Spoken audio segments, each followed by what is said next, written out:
আসসালামু আলাইকুম। Breaking news, AC চালানো শিখতে বিদেশ যাচ্ছে ৮ কর্মকর্তা। কি অদ্ভুত এক দেশে ভাই। আমরা বিগত সরকারের আমলে আমরা দেখলাম তখনও এইসব অদ্ভুত কর্মকাণ্ডগুলো।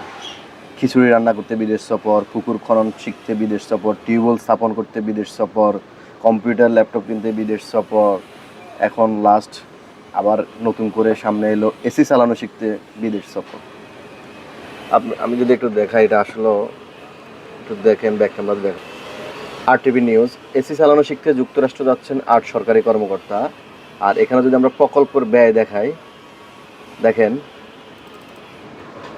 এদিকে যে প্রকল্পের খরচে এসব কর্মকর্তা যুক্তরাষ্ট্র যাচ্ছেন, এই প্রকল্পের কাজের অগ্রগতি আশানুরূপ নয়। প্রকল্পের ব্যয় 2 দফায় বাড়িয়ে 2,388 কোটি টাকা থেকে 3,443 কোটি টাকা, দেখেন কত টাকা, 3,443 কোটি টাকা ধরা হয়েছে। আমার প্রশ্ন হলো, বর্তমান সরকার বিএনপির তারেক রহমান সাহেব ক্ষমতায় আসার পর থেকে বিভিন্নভাবে চেষ্টা করতেছেন দেশের অর্থনীতিকে কীভাবে সচল করা যায়, এবং যা আপনারা দেখতেছেন বিদ্যুৎ অপচয় রোধ সহ বিভিন্ন বিষয়ে কিন্তু উনি অনেক সুন্দর উদ্যোগ নিচ্ছে। এটার জন্য উনি অবশ্যই ধন্যবাদ পাওয়ার যোগ্য।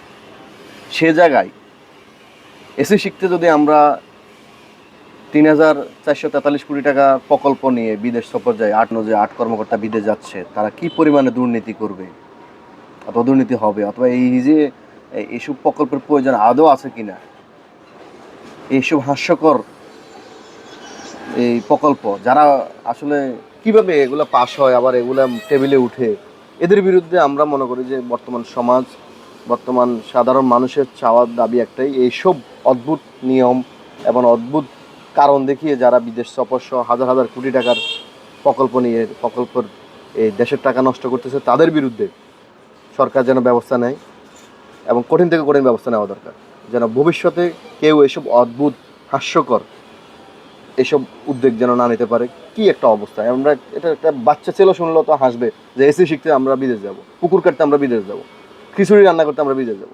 একটা অবস্থা হয়ে গেছে এরকম একটা। আমরা আশা করছি সরকার এদের বিরুদ্ধে ব্যবস্থা নেবে এবং এইসব প্রকল্প অবশ্যই থামিয়ে দিবেন। সাধারণ মানুষের টাকা এরা ছিনিমিনি খেলতেছে, হাজার হাজার কোটি টাকা এরা নষ্ট করতেছে। এরা একটা অজুহাত দেখিয়ে এরা বিদেশ সফর যাচ্ছে, এদের নিজেদের সফর হচ্ছে, আর আমাদের দেশের কোনো আসলে কিছুই না।